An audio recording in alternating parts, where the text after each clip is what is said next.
তো বন্ধুরা, এখন সকালবেলা দেখো আমি স্নান পুজো দিয়ে চলে এসেছি। আমি বিছানাটা তুলতে আমার দেরি হয়ে গেছে, তাই আমি বিছানাটা তুলে নিচ্ছি। আমার স্নান হয়ে গেছে। দেখতে থাকো বন্ধুরা আমার এই ছোট্ট ভিডিওটি। ভালো লাগলে অবশ্যই সাবস্ক্রাইব করে দিও, শেয়ার করে দিও, কমেন্ট করে দিও। আমি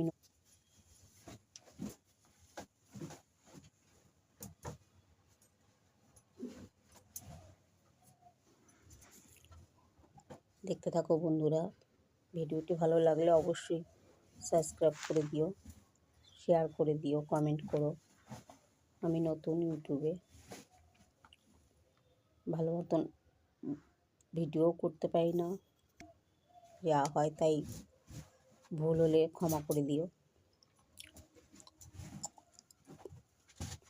তো আমি আমার স্নান পুজো সব চা খাওয়া সবই হয়ে গেছে, সেগুলো শেয়ার করতে পারিনি। তাই আমি বিছানাটা তোলা বাকি ছিল, ভাবলাম তোমাদের সাথে একটু দেখাই, একটু দেখানোর চেষ্টাও করি যে হয় কি না।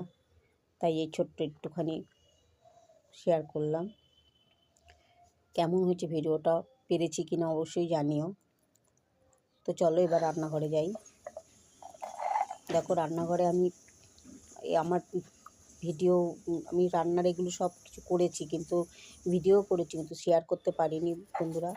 আমি এডিট করতে পারি না ভালো। এই দেখো এটা হয়তো ফুলকপি পাতা বাটা, এটার মধ্যে আমি পেঁয়াজ, রসুন, শুকনো লঙ্কা, কালো জিরা সব দিয়ে সব ভেজে নিয়েছি। ভেজে নিয়ে শিলনোড়া ভালো করে বেটে নিচ্ছি। এটা শীতকালে খেতে খুবই ভালো লাগে, অবশ্যই অনেকেই জানো। খুবই একটা স্বাদের খাবার।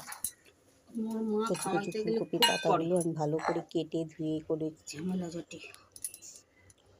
তোমাদের কারোর যদি ভালো লাগে বলো, আমি রান্নাটাও শেয়ার করব। এই কচি পাতা বাটাটা দেখো খুব সুন্দর খেতে হয়েছিল।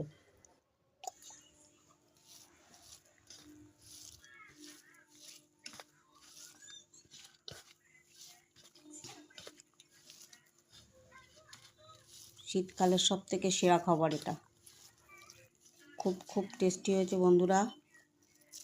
দেখো ভালো লাগলে তোমরাও বাড়িতে বানিয়ে খেও। আমিও খাচ্ছি। Tata, bye bye. ভালো লাগলে অবশ্যই শেয়ার করো, কমেন্ট করো, সাবস্ক্রাইব করে দিও বন্ধুরা।